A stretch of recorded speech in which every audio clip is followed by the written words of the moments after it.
Hello, ஒரு நிமிடம். இன்றைய தியானம். காட்டில் யானை ஒன்று வாழ்ந்து வந்தது.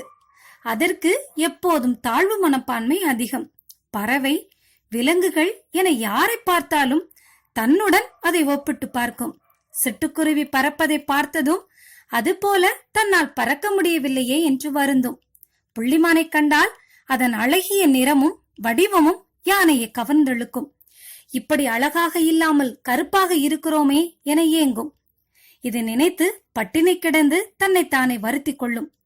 இப்படி இருக்க ஒரு நாள் யானை, புள்ளிமானே, உனக்கு மட்டும் ஆண்டவர் அழகான நிறத்தை கொடுத்திருக்கிறார், என்னுடைய கருப்பு நிறம் பிடிக்கவே இல்லை என வெறுப்புடன் கூறியது. அதற்கு மான், இதுதான் உன் கவலையா?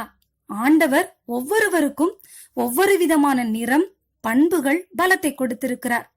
ஆனால் வேகமாக ஓடும் கால்களையும் மற்றவரை கவரும் நிறத்தையும் எனக்கு கொடுத்திருக்கிறார். ஆனால் உனக்கோ மற்ற விலங்குகளிடமிருந்து காப்பாற்றிக் கொள்ள பலம் வாய்ந்த கால்களை கொடுத்திருக்கிறார். பெரிய மரத்தையும் முறிக்கும் பலமான துதிக்கை, எதிரியை குத்தும் வலிமையான தந்தம் உன்னிடம் இருக்கிறது. இருப்பதை எண்ணி மகிழ்ச்சி கொள். ஆறறிவு கொண்ட மனிதர்களுக்குத்தான் இது போன்ற பிரச்சனைகள் வருகிறது. மனிதன்தான் மாறிவிட்டான் என்றால் உனக்குமா நிறப்பாகுபாடு என விளக்கியது.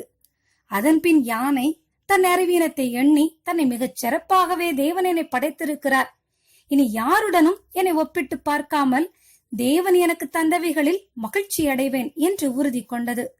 ஆம் பிரியமானவர்களே, போதுமென்கிற மனதுடனே கூடிய தேவ பக்தியே மிகுந்த ஆதாயம்.